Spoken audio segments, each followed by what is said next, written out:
Shalom à toutes et à tous au nom de Jésus-Christ. Étude biblique, paix du monde et pauvreté, selon Jésus-Christ. Introduction générale, cette étude explore deux thèmes majeurs de la Bible. 1. L'absence de paix totale dans le monde. 2. La permanence de la pauvreté.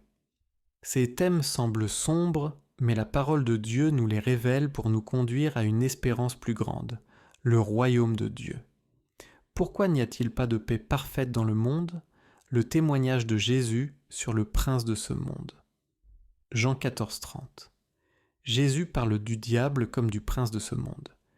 Cela signifie qu'il exerce une influence réelle sur les systèmes politiques, sociaux et culturels. Tentation de Jésus. Révélation sur les royaumes du monde. Luc 4,5 à 7. Le diable montre à Jésus tous les royaumes de la terre et affirme qu'ils sont sous son contrôle. Cette déclaration montre que les structures humaines sont souvent gouvernées par des valeurs contraires à celles du royaume de Dieu. Orgueil, domination, injustice, mensonge. Conséquence. La paix mondiale ne peut être totale. Tant que le monde reste soumis à ces influences, une paix durable et universelle est impossible. Les efforts humains peuvent améliorer la société, mais ne peuvent ôter la racine spirituelle du conflit. Espérance, la paix véritable vient du Christ. Jean 14, 27. Jésus donne une paix que le monde ne peut offrir. Ésaïe 9, 6 à 7. Le règne messianique de Christ est un règne de paix parfaite. Conclusion. La paix totale n'arrivera qu'avec l'établissement complet du royaume de Dieu.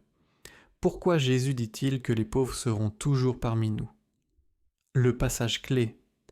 Marc 14, 7, Matthieu 26, 11. Les pauvres, vous les aurez toujours avec vous. Jésus ne décourage pas la charité. Ce verset n'est pas un abandon du pauvre. Jésus rappelle une réalité du monde déchu, mais ne supprime pas le commandement d'aider les pauvres. Rappelle que le service du prochain est un acte d'amour. Matthieu 25, 35 à 40. Cause spirituelle et humaine de la pauvreté. Selon la Bible, la pauvreté persiste à cause de l'injustice humaine, Ésaïe 10, 1 à 2, l'égoïsme et le manque de compassion, la fragilité et les souffrances de la condition humaine, les structures sociales corrompues. Pourquoi Dieu permet-il la permanence de la pauvreté? Pour que le peuple de Dieu pratique la générosité, Deutéronome 15:11.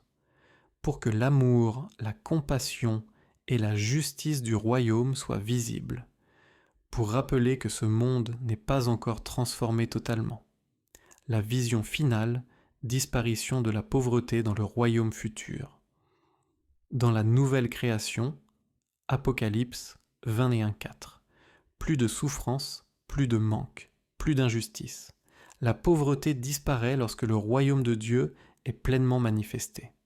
Synthèse théologique, thème, situation actuelle, explication biblique, espérance future, paix du monde, absente, fragile. Le monde est sous l'influence du prince de ce monde, paix parfaite, sous le règne de Christ, pauvreté, persistante, monde déchu, plus de structures injustes, abolies dans le royaume futur, application spirituelle pour les croyants. Ne pas placer son espérance dans les systèmes humains. La paix véritable ne vient pas des gouvernements, mais de Jésus. Vivre comme ambassadeur du royaume, pratiquer la paix, semer la justice, refuser toute compromission avec les valeurs du monde, aimer et secourir les pauvres. La pauvreté est un appel à manifester l'amour de Dieu. Chaque acte de charité est un témoignage du royaume. Garder l'espérance du retour du Christ. La souffrance actuelle n'est pas la fin. Le royaume de Dieu vient et avec lui. Paix, justice, abondance. Conclusion.